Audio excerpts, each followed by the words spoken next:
사도신경으로 우리의 신앙을 고백하심으로 7월 30일 새벽 예배를 하나님께 드리도록 하겠습니다.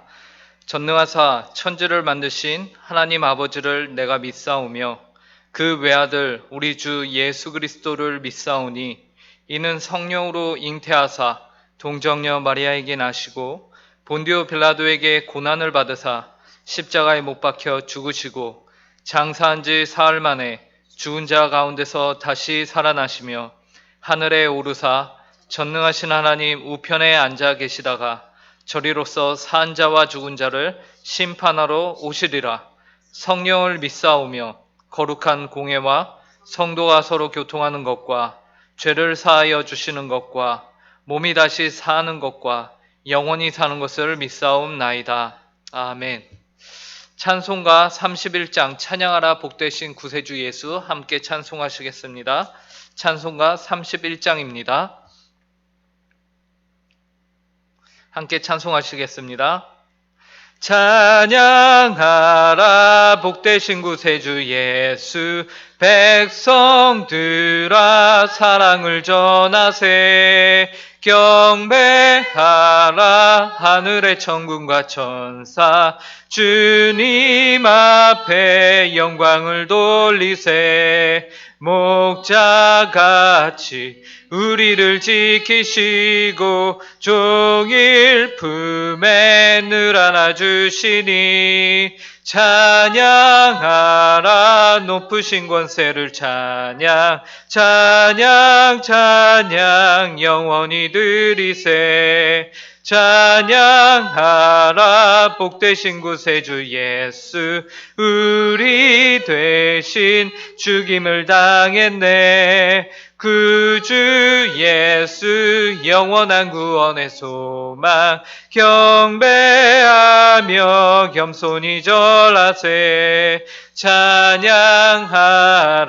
우리 죄 지신 예수 그의 사랑 한없이 크셔라 찬양하라 높으신 권세를 찬양 찬양 찬양 영원히 드리세 찬양하라 복되신 구세주 예수 천사들아 즐겁게 찬양해 그 주 예수 영원히 다스리시니 멸류관을 주 앞에 드리세 그 주 예수 세상을 이기시고 영광 중에 또다시 오시리 찬양하라 높으신 권세를 찬양 찬양 찬양 영원히 드리세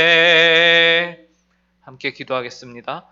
하나님 아버지 감사합니다. 오늘도 저에게 새날을 허락하여 주시고 이렇게 하루의 첫 시간을 주님 앞에 나와 기도함으로 시작할 수 있도록 인도해 주시니 감사합니다. 하나님 주님만이 저희의 하나님이 되어 주시고 주님만이 온전히 저희를 주관하시고 통치하시며 다스리시는 참 왕이 되어 주시옵소서. 그리하여서 오늘 하루도 저희가 하나님의 말씀에 순종하며 하나님의 뜻대로 바르게 살아가는 하루가 되기를 원합니다. 하나님 아버지 이 일을 위하여 이 귀하고 복된 삶을 위하여 이 시간 저희가 주님의 말씀을 봅니다. 하나님의 말씀을 통하여서 저에게 말씀하여 주시고 하나님 아버지의 뜻이 무엇인지 그리고 이 말씀을 통하여서 저희가 오늘 하루 어떻게 살아야 하는지를 알려주시옵소서. 그리하여서 저희가 하나님 아버지께 순종하는 귀하고 복된 삶을 살게 하여 주시옵소서. 이 시간 성령의 충만함으로 인도하실 것을 간절히 구하오며 예수 그리스도의 이름으로 기도합나이다. 아멘. 오늘 저에게 주신 하나님의 말씀은 구약성경 시편 105편 16절부터 23절까지의 말씀입니다. 구약성경 시편 105편 16절부터 23절까지의 말씀입니다.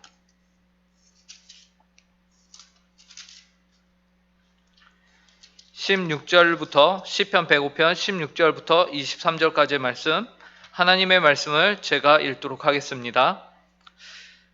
그가 또 그 땅에 기근이 들게 하사 그들이 의지하고 있는 양식을 다 끊으셨도다. 그가 한 사람을 앞서 보내셨으며 요셉이 종으로 팔렸도다. 그의 발은 착고를 차고 그의 몸은 쇠사슬에 매였으니 곧 여호와의 말씀이 응할 때까지라. 그의 말씀이 그를 단련하였도다. 왕이 사람을 보내어 그를 석방하며 무 백성의 통치자가 그를 자유롭게 하였도다. 그를 그의 집의 주관자로 삼아 그의 모든 소유를 관리하게 하고 그의 뜻대로 모든 신하를 다스리며 그의 지혜로 장로들을 교훈하였도다.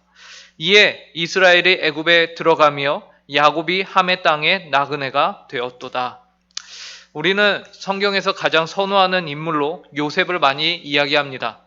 아마도 요셉은 아주 어려운 여러 가지의 환경들을 이겨내고 그 역경들의 순간들을 이겨내고 결국에는 초강대국인 애굽이라는 그 강대국의 총리의 자리까지 올라간 하나님의 사람이기 때문에 그런 것 같습니다. 그래서 많은 사람들이 자신의 자녀들이 이 요셉과 같이 되었으면 좋겠다. 예, 저 또한 이런 요셉과 같이 되었으면 좋겠다라는 생각으로 영어 이름을 요셉으로 했던 적도 있습니다. 이와 같이 신앙심도 좋고 세상적으로도 성공했으면 하는 마음이 누구에게나 다 있기 마련이죠. 특별히 이러한 인물이 성경에 있기 때문에 많은 사람들이 이 요셉을 성경에서 가장 선호하는 인물 1위로 뽑기도 합니다. 그런데 우리는 다음과 같은 질문을 생각해 봐야 할 것 같습니다. 과연 하나님께서는 요셉이라는 한 개인을 롤모델로 삼으라고 성경에 요셉의 이야기를 두었던 것일까요? 물론 우리가 요셉의 모습에서 우리가 본받아야 할 부분들, 그것까지 저희가 부인하고자 하는 것은 아닙니다. 배워야 할 것은 저희가 배우고 바라봐야 할 것은 저희가 또한 잘 보고 배우면 좋습니다. 하지만 수많은 부모들이 원하는 것과 같이 요셉의 세상적인 성공과 그리고 신앙적인 성공, 한마디로 두 마리의 토끼를 다 잡은 것인데요. 이러한 의미에서 하나님은 요셉의 이야기를 너희가 두 마리 토끼를 다 잡아라 요셉처럼 그런 의미로 이 이야기를 기록한 것일까요? 하나님께서는 요셉의 이야기를 왜 시편 105편에 기록하고 계신 것일까요?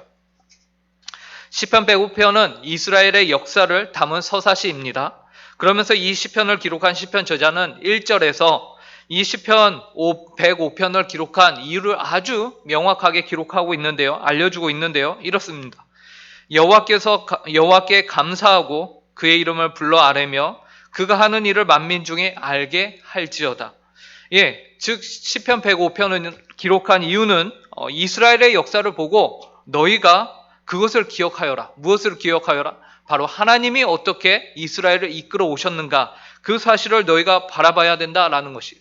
한 사람의 인생에 너희가 꽂혀서 그것만 봐서는 안 되고 그 뒤에 보이지 않는 손으로 역사하고 계시는 일하고 계시는 하나님을 바라볼 수 있어야 한다라는 것입니다. 그리고 그 하나님을 발견하고 그 하나님께 감사하고 그분이 하신 일을 알리라는 것이죠. 그러니 이 안에서 우리는 보이지 않으시는 하나님의 일하심을 발견할 수 있어야 합니다. 보이지 않지만 분명하게 역사하고 계시는 하나님을요. 하나님께서는 오늘 본문 바로 전에 아브라함을 부르시고 그에게 가나안 땅을 약속하셨어요. 그래서 언약을 맺으시죠. 그리고 실제로 아브라함과 그 식구들이 그 가나안 땅으로 들어가게 됩니다.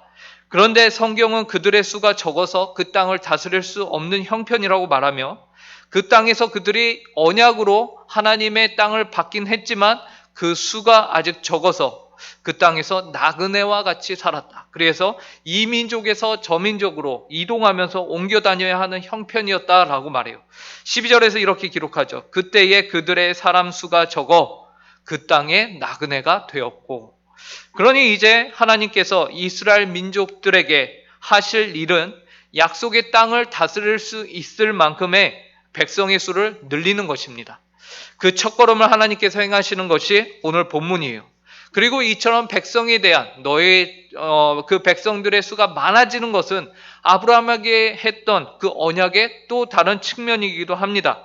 그런데 이 언약을 이루시는 하나님의 첫걸음이 무엇인지 아십니까? 16절에서 하나님께서는 그들이 거하는 땅에 양식을 끊어버리세요. 16절을 보시기 바랍니다. 그가 또 그 땅에 기근이 들게 하사 그들이 의지하고 있는 양식을 다 끊으셨도다. 아니, 우리의 상식으로는 이해가 되지 않는 거예요. 왜냐하면 이 백성을, 이 땅을 다스릴 정도로 수가 적다면 이 백성이 그러면 더 많은 양식과 그리고 좋은 날씨와 환경을 주셔서 이들이 이 땅에서 더욱더 번성케 하면 되는 거 아닙니까? 그 땅에서 번성케 하면 되는데 왜 굳이 하나님은 양식을 끊은 것일까요? 예. 그리고 결국에는 왜 더 힘들고 고된 길로 이스라엘 백성들을 이끄시는 것일까요? 하나님이 왜 그렇게 하실까요? 그리고 결국에는 그들이 그 땅을, 약속의 땅도 그들이 떠나야 하는 형편까지 오게 됩니다. 그 이유가 무엇일까요? 그 이유는 오직 하나님만이 아십니다.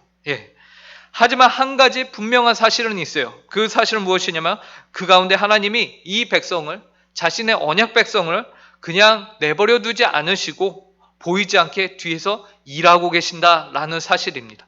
이것만은 확실합니다. 그리고 또 그 이유를 굳이 우리 선에서 찾아본다면 16절에서 양식을 가리켜서 뭐라고 표현하고 있는지 아십니까? 그들이 의지하고 있는 양식이라고 표현하고 있어요. 이로 보건대 아마도 이스라엘 백성들 포함해서 저나 여러분들, 우리 모든 사람들은요, 편안한 생활에 젖어들면 자신들의 양식과 같은 눈에 보이며 자신들에게 안락함을 허락해 줄 그런 것들을 의지하게 되어 있다라는 것입니다. 그리고 양식에 빗댈 수 있는 물질과 재정, 돈, 그런 것들은 더욱더 우리의 마음을 더욱더 하나님으로부터 그것들에게로 앗아가는 역할을 하죠. 그런 힘이 있습니다.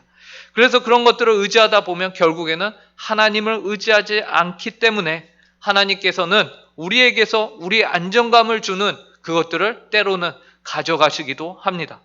하지만 늘 잊지 말아야 하는 것은 그렇게 우리에게 주어지는 고난은 결국에는 우리의 유익을 위함이다라는 것이며 하나님을 더욱더 우리가 바라볼 수 있게 만드는 도구이며 그 과정이며 또 하나님은 이 모든 일들 뒤에서 쉬지 않고 보이지 않게 우리를 위해 일하고 계신다, 역사하고 계신다라는 사실이죠. 그래서 하나님께서는요, 그 땅에 기근이 들기 이전부터 한 사람을 세우셔서 그 사람으로 하여금 이스라엘 민족들이 기근 가운데서도, 전 지구적인 세계적인 기근 가운데서도 살아갈 수 있는 길을 마련하셨는데요. 그 사람이 바로 요셉입니다. 17절이에요. 그가 한 사람을 앞서 보내셨으며 요셉이 종으로 팔렸도다. 그런데 여기에서도 우리가 참 하나님의 일하심에 딴지를 걸고자 한다면 또 걸게 되는 게 참 사람의 마음인데요. 왜 하필 요셉을 종으로 팔려가게 하셨냐라는 것이죠.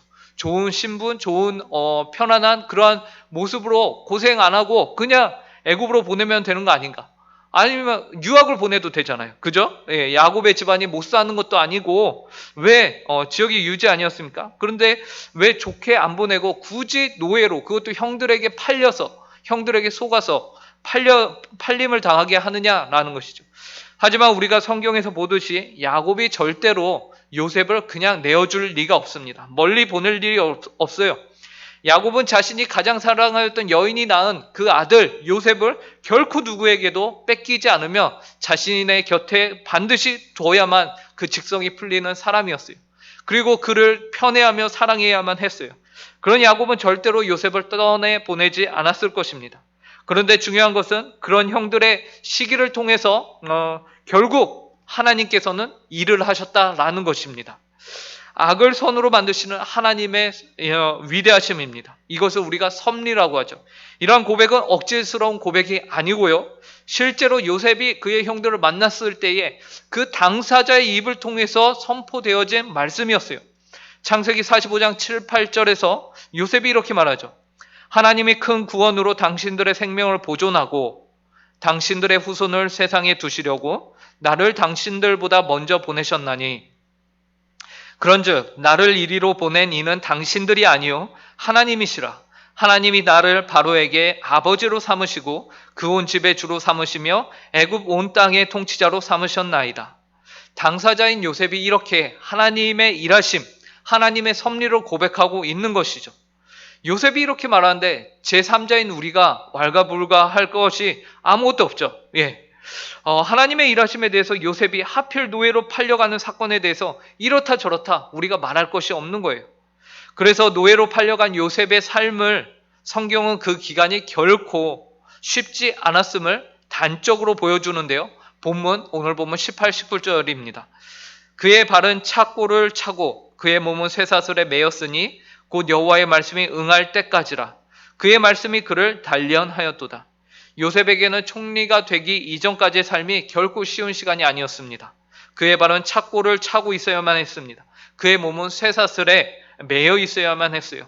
18절에서 그의 몸이라고 할 때 이 몸은 또한 영혼으로도 해석이 되는데요. 그의 심령이 마치 저 깊은 수렁에 빠져 있어서 어떠한 소망도 희망도 없는 것 같은 절망 가운데 그가 보내고 있었다. 그러한 기간을 보냈다라는 것이죠. 그런데 그토록 힘든 그 시간을 성경은 그가 말씀 가운데 단련을 받고 있었다라고 말합니다. 그리고 말씀이 응할 때까지라고 그 기간이 정확하게 정해져 있음을 말하고 있어요. 그렇습니다, 성도 여러분. 우리가 당하는 그 고난과 힘듦은요, 결코 끝이 없는 고난이 아니라는 사실을 잊지 마시기 바랍니다. 반드시 정해진 기한이 있습니다. 그리고 그 고난의 기간이 하나님께서 여러분을 말씀 가운데서 단련하고 계신 시간이라는 것 또한 잊지 마시기 바랍니다. 그러한 힘든 시간이 지나고서야 하나님께서는 요셉에게 자유를 허락하시죠. 그리고 그를 높여서 더 높은 자리로 애굽의 총리가 되어서 국가의 모든 것을 다스리며 또한 모든 신하를 다스리고 모든 장로들을 지혜로 교훈할 수 있는 자리로 하나님이 요셉을 세우십니다. 20절 22절입니다. 왕이 사람을 보내어 그를 석방하며 뭇 백성의 통치자가 그를 자유롭게 하였도다. 그를 그의 집의 주관자로 삼아 그의 모든 소유를 관리하게 하고 그의 뜻대로 모든 신하를 다스리며 그의 지혜로 장로들을 교훈하게 하였도다. 이처럼 우리는 요셉의 성공을 보게 되는 것이죠. 하지만 우리는 요셉의 개인, 요셉이라는 개인의 삶을 보는 것이 아님을 우리가 기억해야 합니다. 그럼 무엇을 보는 것입니까? 시편 105편 가운데 이 시편 105편이라는 이스라엘의 역사 속에서 요셉 한 사람을 하나님이 어떠한 위치에서 어떻게 사용하고 계신가를 우리가 보는 겁니다. 요셉 그가 위대하다는 것이 아니고요. 그 요셉을 하나님이 말씀으로 어떻게 단련하셨고 그를 적재적소에 이스라엘이라는 언약 백성을 살리시는 일에 어떻게 사용하셨는가를 보는 것입니다. 그리하여 그 백성을 하나님이 인도하셨다. 그들로 번성케 하셔서 약속의 땅을 다스릴 수 있을 정도로 번창케 하심을 우리가 봐야 합니다. 이것이 중요한 것입니다. 요셉 본인도 창세기에서 자신의 고백을 통해서 중요한 것이 나의 삶이 아닙니다. 자신의 삶도 아니고 형님들에게 복수하는 것 그것도 중요한 것이 아닙니다라고 하죠. 오직 하나님께서 이스라엘 백성들을 우리 민족을 위해서 나를 애굽에 먼저 보내는 것임을 고백하는 것과 같이 우리도 요셉의 시선을 가지고서 그의 삶을 바라봐야 하는 것이죠. 요셉 또한 이스라엘이라는 전체 역사 가운데서 하나님이 자신을 어떻게 사용하시는지를 보고 있는데 우리가 그 하나님이 요셉이 고백하는 하나님을 보지 않고 요셉의 삶만을 본다면 그것은 너무나도 빈약한 은혜가 아닌가 생각이 됩니다. 그리고 오늘 본문 마지막 23절에서는 그러한 이스라엘의 정체성이 무엇인지를 하나님이 우리로 하여금 잊지 않게끔 다시 한번 언급하시는데요. 23절에서 이렇게 말합니다. 이에 이스라엘이 애굽에 들어가며 야곱이 함의 땅에 나그네가 되었도다. 이스라엘의 정체성이 무엇입니까? 하나님이 그토록 이 백성들을 이끌고 보호하고 지키고 뒤에서 보이지 않는 손으로 역사하셨는데 그 결국이 무엇입니까? 나그네예요. 결국에는 나그네입니다. 애굽에 갔다고 해서 그 땅에 내 아들이 총리가 되었다고 해서 그 땅에 안주해서는 안 됩니다. 그것들을 의지해서는 안 된다는 거예요. 이와 같이 이 땅에서 하나님의 백성은 결코 안주하고 정착해야 하는 이들이 아니라 나그네입니다. 요셉도 결국에는 애굽의 나그네였습니다. 애굽이라는 강대국은 그리고 총리라는 직책은 단지 스쳐 지나가는 것일 뿐입니다. 그들은 나그네였습니다. 그리고 우리네 인생도 동일합니다. 하나님께서 땅을 약속하시고 그 땅을 다스릴 수 있는 백성의 수요를 만들기 위해서 애굽으로 정말 기적같이 보이지 않게 뒤에서 일하시며 섭리하셨지만 우리는 하나님의 그 섭리를 바라보며 우리가 나그네구나. 그리고 정말 중요한 것은 하나님이시구나 라는 것을 다시금 깨달아야 하는 것입니다. 요셉 개인의 삶을 보면서 역사 속에서 내가 원하고 추구하는 것만 우리가 성경을 보면서 끄집어내는 것이 아니라 그분의 역사를 써가시는 하나님을 바라보며 우리는 단지 이 땅의 나그네라는 사실을 잊지 말고 섭리하시는 하나님, 보이지 않게 일하시는 하나님을 늘 신뢰하고 믿음으로 오늘 하루를 사시는 모든 성도님들이 되시길 간절히 바랍니다. 함께 기도하겠습니다. 하나님 아버지 감사합니다. 이스라엘의 역사, 시편 105편을 통해서 그 역사를 담은 귀한 서사시를 알려주시고 또한 그 가운데서 저희가 요셉의 인생을 바라보며 하나님께서 일하심을 또한 볼 수 있도록 인도해 주시니 감사합니다. 하나님, 저희의 인생 가운데서도 보이지 않게 섭리하시며 말씀으로 늘 저희를 단련하시고 훈련하시는 하나님을 바라봅니다. 하나님, 저희가 그 하나님을 불평하지 않게 하시고 저희가 늘 저에게 주어진 오늘 하루도 최선을 다하여서 하나님을 기억하며 하나님께서 원하시는 삶을 살도록 노력하는 저희가 되게 하여 주시옵소서. 하나님 아버지, 요셉의 삶이 참으로 고단한 인생을 지나고 변화되어서 바뀌었습니다. 그 결과 하나님 아버지 그의 민족을 살릴 수 있는 하나님이 원하시는 귀한 자리를 갖게 되었습니다. 하나님, 저희 또한 어디에 있든지 어느 자리에 있든지 늘 하나님 아버지께 쓰임받는 백성이 되게 하여 주시고 하나님 아버지 저희의 어떠함을 위하기 이전에 먼저 그의 나라와 의를 위하여서 살아갈 수 있는 저희 주님의 종들이 되게 하여 주시옵소서. 코로나 기간이라 많이 저희가 힘들고 어렵고 함께 모이는 것이 어려운 가운데 있습니다. 그런 하나님 아버지 이 와중에도 저희가 하나님의 최선을 다하여서 하나님을 섬기며 교회를 바르게 세워갈 수 있도록 은혜를 허락하여 주시옵소서. 감사하며 이 모든 말씀 예수님의 이름으로 기도합니다. 하늘에 계신 우리 아버지여, 이름이 거룩히 여김을 받으시오며 나라에 임하옵시며 뜻이 하늘에서 이루어진 것 같이 땅에서도 이루어지이다. 오늘날 우리에게 일용할 양식을 주옵시고 우리가 우리에게 죄 지은 자를 사하여 준 것 같이 우리 죄를 사하여 주옵시고 우리를 시험에 들게 하지 마옵시고 다만 악에서 구하옵소서. 대개 나라와 권세와 영광이 아버지께 영원히 있사옵나이다. 아멘.